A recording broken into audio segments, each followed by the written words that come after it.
dominates fun star. Film character റൗണ്ടിൽ ഇന്ദ്രജാലം കാണിക്കാൻ എത്തുന്നു ടീം ഇന്ദ്രജാലം. എടാ വിനീത, നീ പറയുന്ന പോലൊന്നും അല്ല. നിനക്കെന്താ പ്രാന്തോ?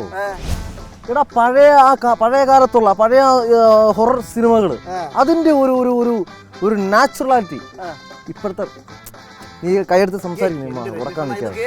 ഞാൻ പഴയകാല സിനിമകളെ കുറ്റം പറഞ്ഞതല്ല. പഴയ കാലവും പുതിയ കാലം നല്ലതാണ്.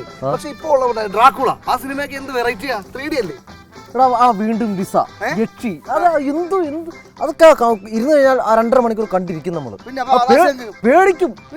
പണ്ട് നീ ഇത് കണ്ട് മൂത്രം ഒഴിച്ച് നിന്റെ അമ്മമ്മ എന്റെ അടുത്ത് പറഞ്ഞിട്ടുണ്ടല്ലോ. പോടാ അവിടുന്ന്. ഇങ്ങോട്ട് നോക്കി അല്ലെങ്കിൽ സജീവനോടും പ്രമോദിനോടും ചോദിച്ചോളൂ. ഭയങ്കര തർക്കം. ഞാൻ പറഞ്ഞു യക്ഷി പടങ്ങൾ, ഹൊറർ ചിത്രങ്ങൾ പഴയകാല പടങ്ങളാണ് നല്ലതെന്ന് പറഞ്ഞു. ഞാൻ പറഞ്ഞു പുതിയ കാല സിനിമകളാണ് നല്ലത്. വിവരമുണ്ടോ? രണ്ടുമല്ല. ഇന്ദ്രജാലം ടീം നടത്തുന്ന ഒരു സിനിമ ഇവിടെ നടക്കുന്നുണ്ട്. എന്നാ നമുക്ക് അങ്ങോട്ട് പോയാലോ? പിന്നെന്താ? ഓക്കേ.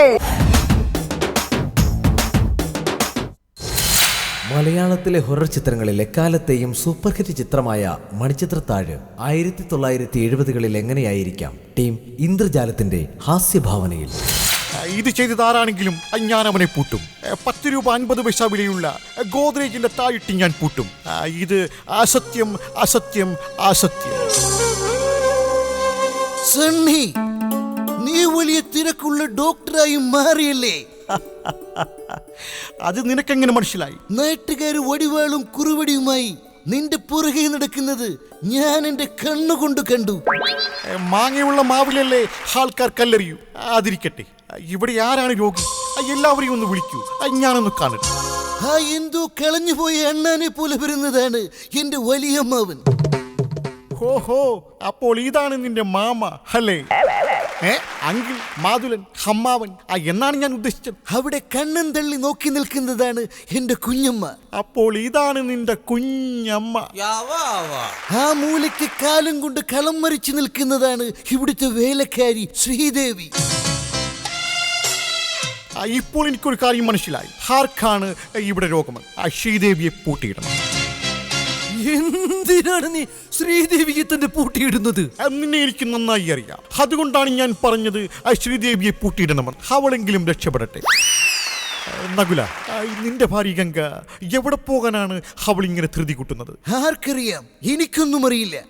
എങ്കിൽ നീ അവളോട് പോകണ്ട എന്ന് പറയും. എന്തിനാ? എങ്കിൽ മാത്രമേ ഈ കഥ മുന്നോട്ട് പോകുകയുള്ളൂ.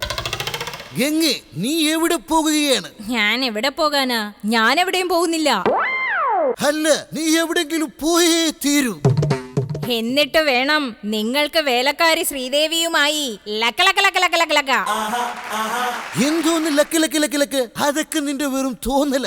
അങ്ങനെയെങ്ങാനും സംഭവിച്ചാൽ അയോഗ്യ നായേ, ഇന്നേക്ക് ദുർഗാഷ്ടമി, ഉന്നെ കൊന്ന് ഉൻ രക്തത്തെ കുടിച്ച് ഓങ്കാര നടനമാടിനുവൻ.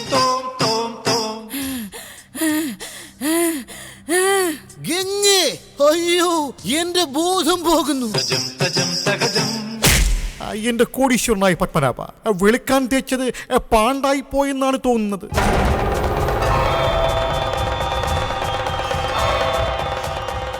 എവിടെയോ കണ്ടു നല്ല പരിചയം.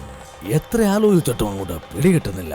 തമ്പാനു ശാന്തയുടെ വീട്ടെ അല്ല, കാട്ടാക്കട കനകം. ജ്യോതിഷ് ബ്രഹ്മ കഴിച്ചേ പറ്റൂ. തിരുമേനി മറന്നു, പാറശാല രമണിയുടെ വീട്ടിൽ വെച്ച് നമ്മൾ കണ്ടുമുട്ടിയിട്ടുണ്ട്. കള്ള സണ്ണിക്കുട്ട, രമണയുടെ വീട്ടിൽ വെച്ച് എന്നെ കെട്ടിയിട്ട് തല്ലിയപ്പോ ആവശ്യത്തിന് കാശ് തന്ന് സഹായിച്ചവനാ. നിന്നെ ഞാൻ മറക്കാനോ? ലോകപ്രശസ്തമായ 2 ഗ്രന്ഥങ്ങൾ ഇവന്റെയാ. ഒന്ന് മുത്തുച്ചിപ്പി, അടുത്തത് അതിന്റെ 2ാം ഭാഗം. ആളിന് വേണ്ടത്ര പരിചയമില്ലെന്ന് തോന്നുന്നു. തന്നെ പോലെ തന്നെയാ. വിശ്വസിച്ച് വീട്ടിക്കെറ്റാൻ കൊള്ളാത്തവനാ. അതെയോ? തിരുമേനി, എനിക്ക് ഒറ്റയ്ക്കൊന്ന് സംസാരിക്കണം. എങ്കി വാ, നമുക്കങ്ങോട്ട് മാറി നിൽക്കാം. തിരുമേനി എവിടെ പോകുന്നു? താനല്ലേ പറഞ്ഞത് ഒറ്റയ്ക്ക് സംസാരിക്കണമെന്ന്. എന്നാ പിന്നെ ആയിക്കോട്ടെ. എനിക്ക് തിരുമേനിയോടാണ് ഒറ്റയ്ക്ക് സംസാരിക്കേണ്ടത്. തമ്പി, 2 കസേരയും ഒരു ടീപ്പോയും 2 ഗ്ലാസും കുറച്ച് വെള്ളവും എടുത്തോണ്ട് വാ. ടച്ചിങ്സ് എടുക്കാൻ മറക്കരുത്. നിങ്ങളിവിടെ വെള്ളമടിക്കാൻ വന്നതാണോ? സോറി, മറ്റൊരിന്ന് വിട്ടുപോയി. 2 കസേര എടുത്ത് വെളിയിടുക. തിരുമേനി, ഈ ബാധ ആരുടെ ശരീരത്തിലാണെന്ന് നമ്മൾ കണ്ടുപിടിക്കേണ്ടിയിരിക്കുന്നു. അതിനായി ഇതുവരെ ആരും സഞ്ചരിക്കാത്ത വഴികളിലൂടെ ഞാൻ സഞ്ചരിച്ചെന്നിരിക്കും, ആ ഒരു ഭ്രാന്തനെ പോലെ.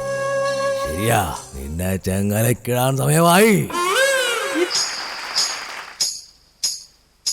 അയ്യോ, കേട്ടില്ലേ? അവൾ കിളക്കം തുടങ്ങിയെന്ന് തോന്നുന്നു. അത് സാമ്പാറിന്റെയാ. എനിക്ക് 5 പ്രാവശ്യമായി ഇളകിയത്. എങ്കിലും വാ, നമുക്ക് അവളുടെ അഴിഞ്ഞാട്ടം ഒന്ന് കാണാം. കിളിവാതിലില്ലെങ്കിൽ ഞാൻ ഇവളുടെ നൃത്തം കാണില്ല. നിന്റെ ഒളിഞ്ഞുതോട്ടം നീ ഇതുവരെ നിർത്തിയിട്ടില്ല അല്ലേ?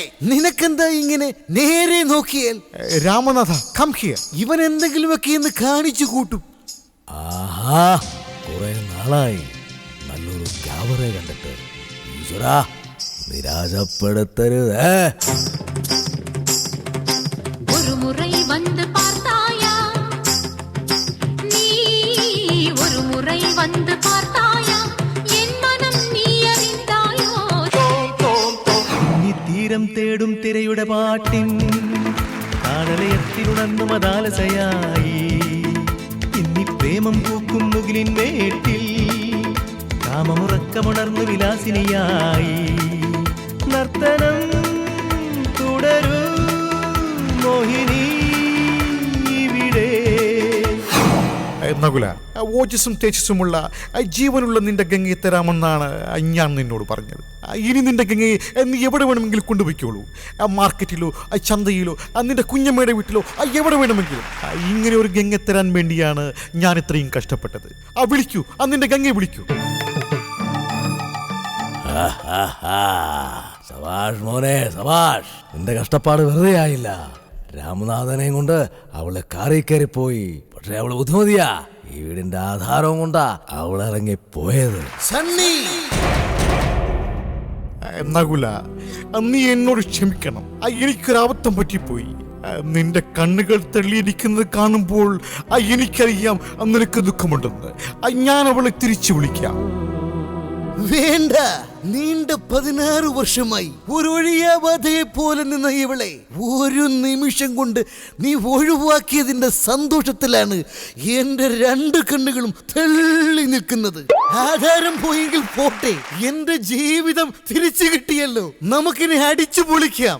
നകുല, സണ്ണി, നകുല, സണ്ണി. दोस्ती हम नहीं तोड़ेंगे, तोड़ेंगे तुम मगर तेरा साथ ना छोड़ेंगे. നിർത്ത, ഞാനും കൂടെ കൂടട്ടോ. दोस्ती हम नहीं तोड़ेंगे, तोड़ेंगे तुम मगर तेरा साथ ना छोड़ेंगे.